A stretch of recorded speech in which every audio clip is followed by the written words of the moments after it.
On an opponent. Armor 376. Good luck. Hit a 55. That's not bad. Draw. Alchemist. Council Room. Alchemist is non-terminal draw. It's like a laboratory. You gotta buy the potion to be able to afford it though. Council Room. Terminal draw. Is a base set card. Draws a lot, but also draws your opponent a card. You get villages. Fortress is a village. It's basically literally just a village, but it has a neat little effect that if you trash it, you can get it back into your hand. That can be helpful with trash for benefit cards that get you something based on what you trash. So for example, here's like a terrible example, but an example nonetheless. Trade route. If you trash it, a card from your hand, you can get like +1 coin per token on the trade route map. Whenever a victory card gets bought, that increases. So if like a province has been bought, trade route will generate you 1 money. If province and duchy are gone, or if at least 1 province and duchy are gone, it'll generate 2 coins, then 3. Trade route's like an awful, terrible card because it does basically nothing until very late in the game. But theoretically, if for some reason trade route were a good card, you could like get fortresses and just keep trashing the fortress over and over, and it would never leave your hand. And certainly there's much better cards to give much better benefits, and that fortress can be good for. Ghost Town is also a village. Again, it says +1 card and +1 action, so it would look like a cantrip. But night cards are different than action cards. You don't have to spend an action to play them. You just play them in the night phase. This is something that's exclusive to the Nocturne expansion. The night phase comes after the buy phase. And so Ghost Town does not cost an action to play, so it's actually netting you an action. We have trashing. We can trash coppers with counterfeit. We can trash estates with trade route or with monastery. And we have +buy. Council Room's +buy, counterfeit's +buy, trade route's +buy. And then Tracker has boons, which you can get an assortment of stuff. Like there's a trashing boon, a buy boon. You can't rely on it because there's 12 boons, and so playing around getting any one particular boon is really dicey at best. But surely in theory, like if you really wanted +buy, for example, you could just like get a lot of trackers and play them until you get the +buy boon. I like having the 5/2 here, I think, because we get to open with the thing that trashes estates and a thing that trashes coppers. That being said, I'm looking at all 3 of the estates in my hand right now, and I'm not seeing the thing that trashes estates. So it's not the perfect draw. So Pursue is a little event. Name a card, reveal the top 4 cards of your deck, and then you discard everything but the card you named. So like if, for example, let's say we reversed like this half of my cards and this half of my cards. If I'd already seen my monastery, or already seen my counterfeit, and I knew the bottom half of my cards were like mostly junk and estates, I could spend 2 on Pursue to just discard all of that so I can get around to the good cards faster. I don't want to Pursue here because all my good cards are coming up. So I guess I'll about Tracker. It's a little better than nothing. Also, just note, it says +1 buy. It's not +1 buy. Remember, it costs a buy to buy an event. So if it's giving you +1 buy back, that's just saying this thing does not cost a buy functionally. It doesn't like net give you buy. You couldn't use that to get extra buys. All right, now what are we doing? Second counterfeit. Council Room for draw. Get a potion. Go into Alchemists. I think Council Room with Ghost Town seems like good enough draw that maybe we could just ignore the Alchemist pile entirely. I mean, Alchemist is a good card, but having to first take a detour into potion can be a little bit awkward. I'm going to take the Council Room. I think we're going to try ignoring Alchemists.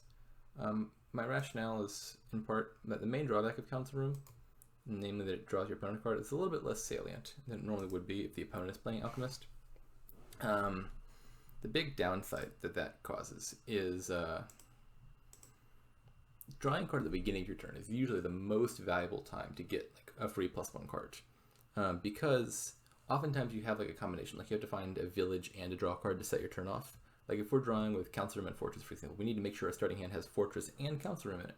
And so the more cards you see at the start of your turn, the more likely you are to get that key combination, and your turn just sort of, it runs smoothly from there, but you have to find the right cards from the get-go.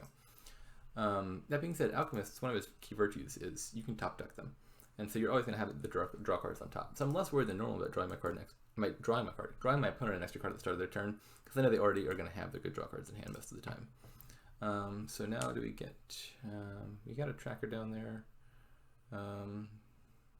we could just get a gold already. Now I want to get two things, I think, because Monastery trashes a card for each card you've gained.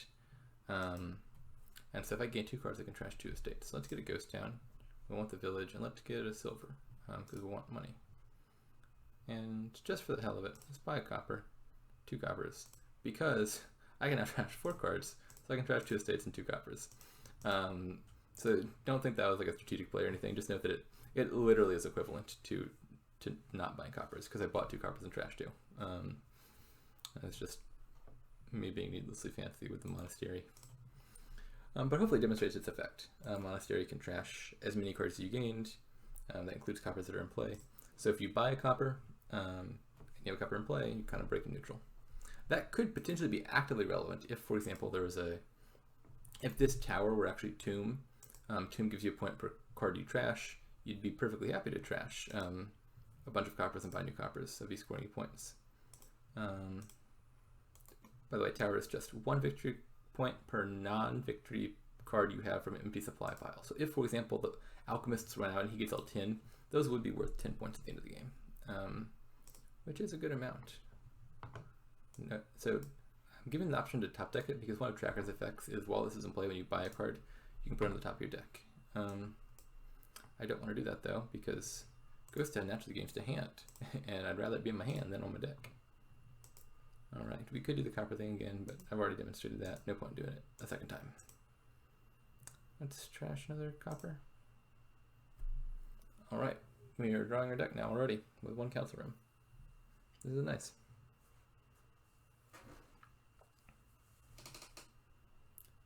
We're going to want to add more treasures and another council room at some point.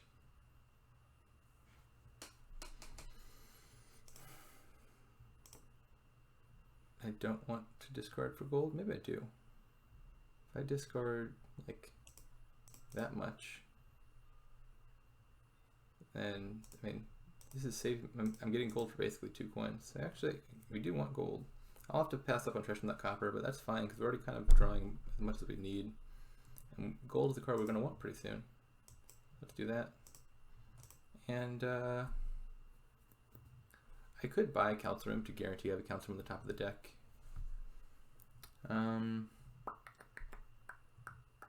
Maybe I could just take a potion as well and contest the Alchemist a little bit.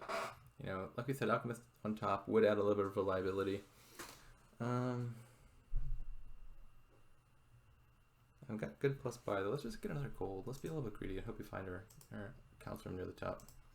Having the Ghost Town in play means we do get to at least see 6 cards. So, of 11 cards, there's like a greater than 50% chance we do see the council room on top. Probably this turn though, we will want to buy and then top deck a council room, because 1 council room is not going to cut it anymore for draw.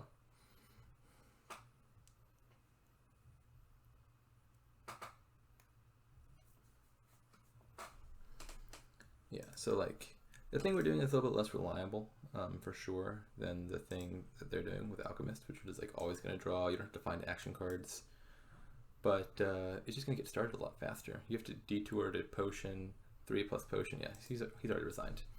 I think that's probably fair. Let's just look at his deck. He only has a silver and a counterfeit. We already had a silver, a counterfeit, and 3 golds, and we were still drawing our deck pretty reliably. We're going to be able to top deck a council room next turn, which would have, you know, ensured that at least 1 more turn we definitely weren't going to dud. So key takeaway here, I like Alchemist. Like, Laboratory is good. This is Laboratory, and it top decks itself, so you always find it. But the real downside to it is it costs a lot. Like, a potion is a junk card in your deck otherwise, right? It's not doing anything else for you except helping you get Alchemist. So you first have to buy, as a $4 buy, a more or less junk card. And then you can only buy this when that card shows up. And you still also have to pay 3 more. It's getting you 1 draw, which is, you know, that's good. But it's certainly a little bit slow to get going. And so the big threat to Alchemist, I think, is pretty similar to sort of the big threat to Son and Avento, which is it's a really reliable, really solid baseline. Like, if nothing else exists, you can always build a pretty good draw deck out of Alchemist that'll top deck itself. But the threat is if there's just something faster in the kingdom. It's not that fast to get going, and so it just can get outpaced. And then you have a deck that's just like never going to dud ever. But if they get more payload quicker and get more draw and stuff quicker, then their deck's going to get going faster. We also had a nice start though. I think for the thing that we were doing, 2-5 was a much better start.